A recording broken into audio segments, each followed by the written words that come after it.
This is Mr. Anderson for Kellogg Community College. We're going to look at part 2 of our video talking about section 4, rational equations or solving for x in chapter 6 of Intermediate Algebra Math 121.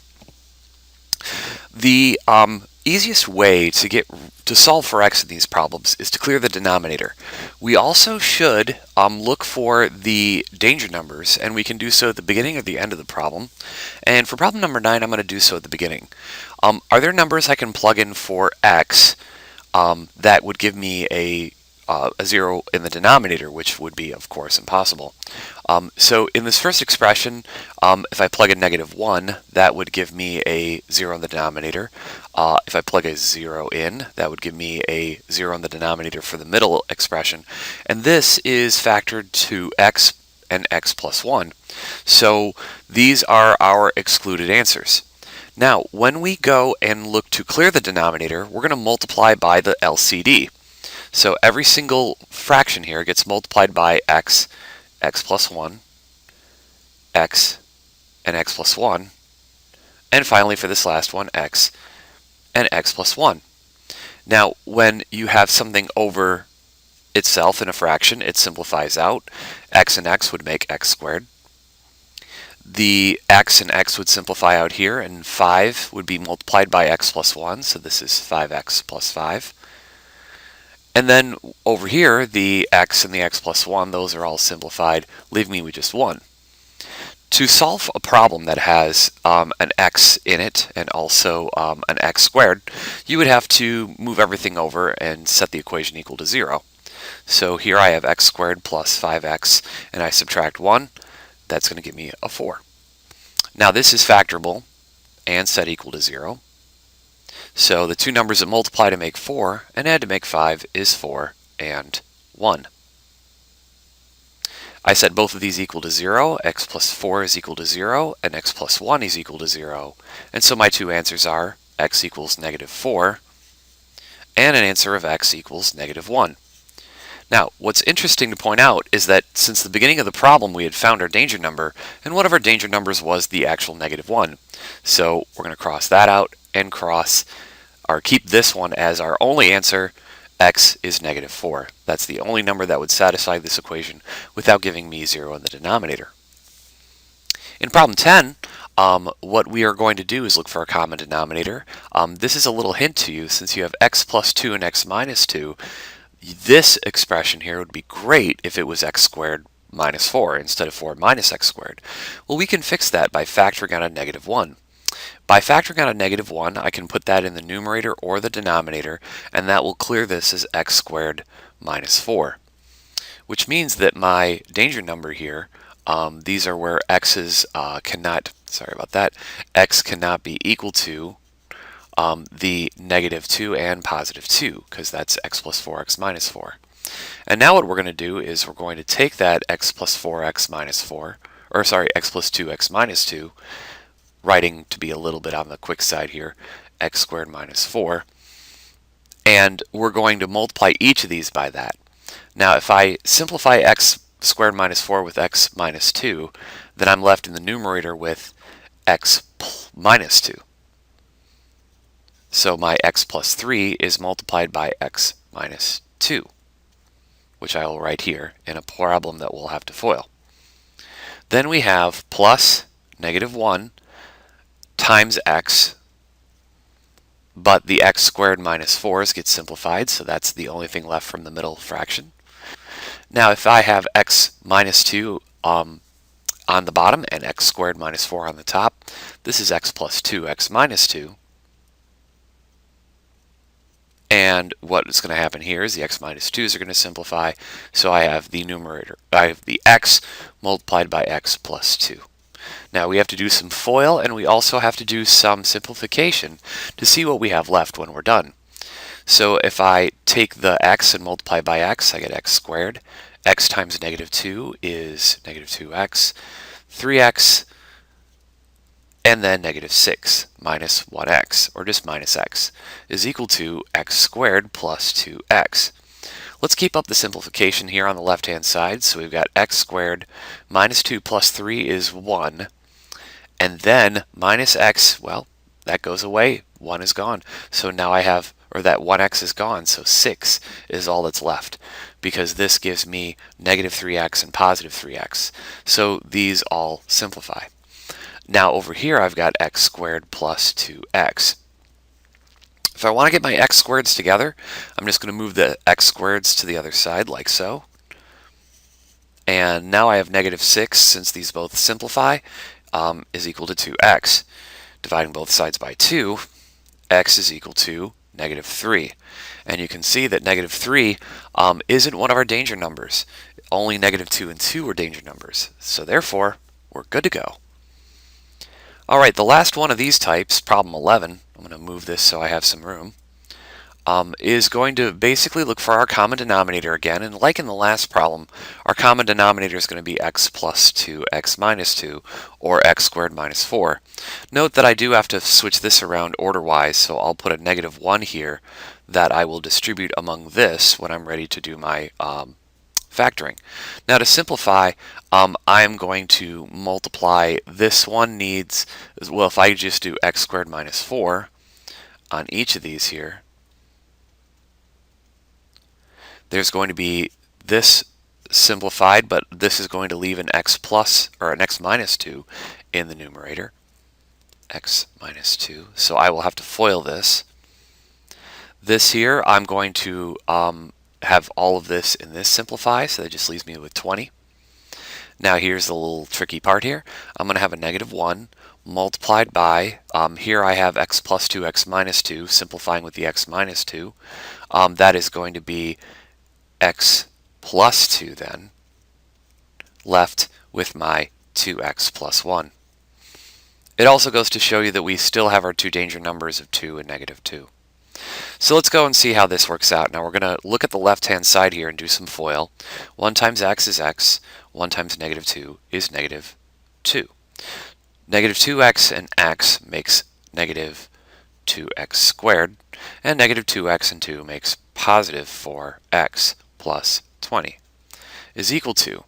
Now I will probably FOIL all this before I apply the negative 1, so let's go put the negative 1 in front and do FOIL. X and 2x makes a total of 2x squared, x and 1 is just 1x, and then 2x and 2x makes 4x, and the 2 and the 1 makes 2. Okay, so looking at all this on the left-hand side, I'm going to put my negative 2x in front because that's the first order of business there, based on the degree. Let's look at x then. I got x and 4x, which makes a total of 5x, and negative 2 and 20, which makes a total of 18.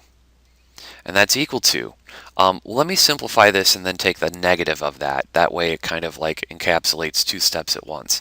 So I'm going to simplify this in the bracket. So I'm going to have 2x squared, but there's no other 2x squared, so I'm going to go negative 2x squared like that.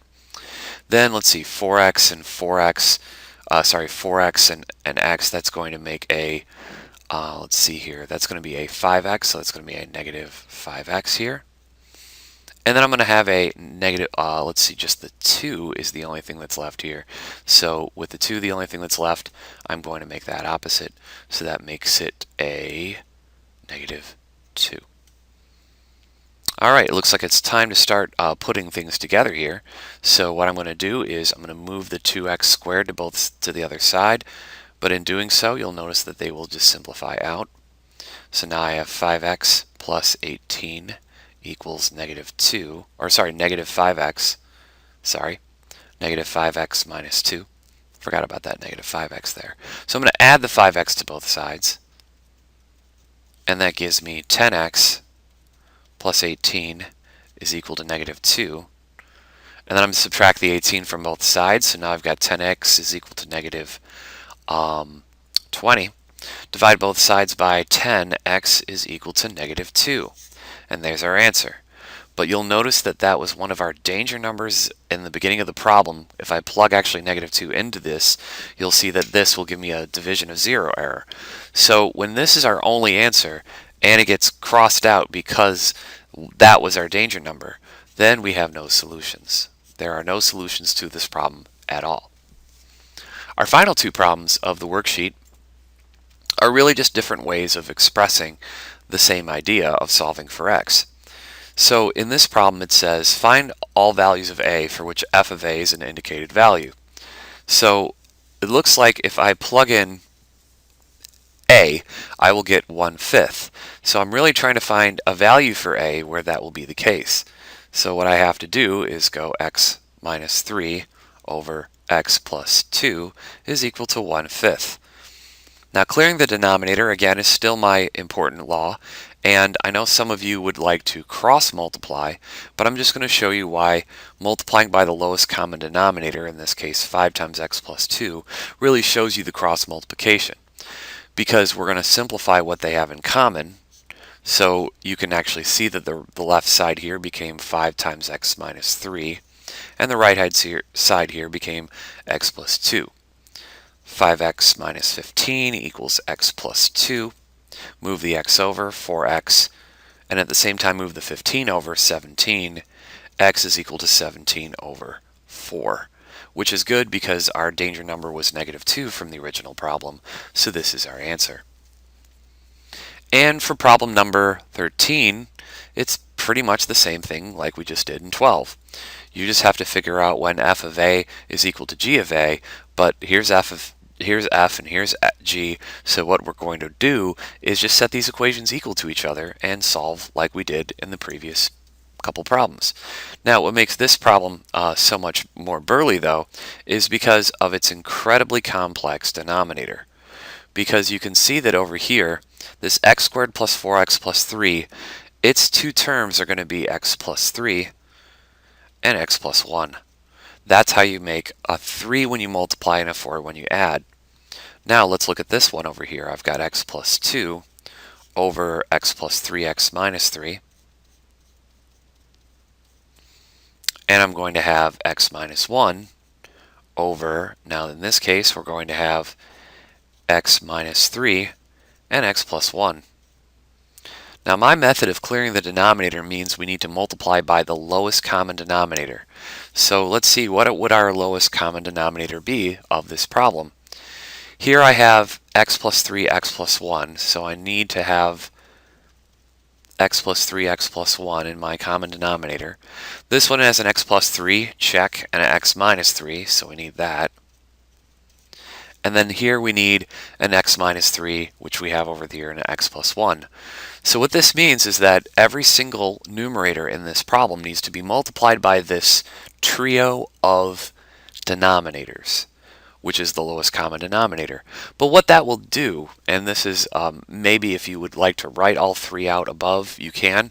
I'm going to show that to you, but I think for those of you getting a little bit ahead or figuring out maybe shorter ways to do the problem, is just multiplying, crossing out the denominators and multiplying the one that it didn't have. But in case you struggle here, let me just write all three above the problem in green. And that'll take just a second here.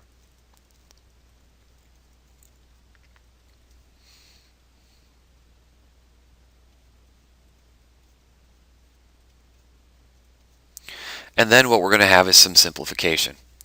Now, what this means is that the pairs that they have in common will go away, leaving just the numerator with 2x plus 5 foiled with x minus 3. Now this is equal to, so we're going to kind of compute this separately here. And then looking at the simplification here and here, this leaves me with x plus 2 multiplied by x plus 1 plus. Now look at this here, we're going to cross out this and cross out this. So now I have my x plus 3 multiplied by my x minus 1. Alright, it's time to change colors up a little bit and probably get ready for some simplification here. This is going to be 2x squared. Now I'm going to do a little bit of this more in my head than I would on paper here, but this is -6, this is +5. A -6 and +5 is +1x. And then 5 times -3 is -15. Now I've got to FOIL this out. This is going to be x squared plus 3x plus 2. That's 1x and 2x makes 3x. Now here I'm going to FOIL this out, x squared, and I've got minus x plus 3x, so I got plus 2x, and then here I've got -3. Now I can simplify all this together. Now this side's going to stay the same, but let me just get to this side right now and see what I got here. I'm going to have x squared is 2x squared, which is nice because I've got a 2x squared over here. They will simplify. I've got a 3x plus a 2x, which means 5x here. All right, I'm going to write that down. And then 2, and then a negative 3, which is going to be a negative 1. Okay, so let's go figure this out. If I subtract 2x squared from both sides, they will simplify. So what I have left is I have 1x here, and I have 5x here, so I'm going to subtract the 5x, like so. So this makes negative 4x. I'm going to move the 15 to the other side here, which is going to make, almost made 16, but it's a real shame here. It's going to make 14. If I divide both sides by negative 4, what that is going to give me is x is going to be equal to 14 fourths is simplifiable to negative 7 thirds, because that was a negative down there. And that, my friends, is the answer to problem 13, because it doesn't match any of the excluded values, because we would only have to exclude negative 3, negative 1, and positive 3. All right, well, thank you for watching.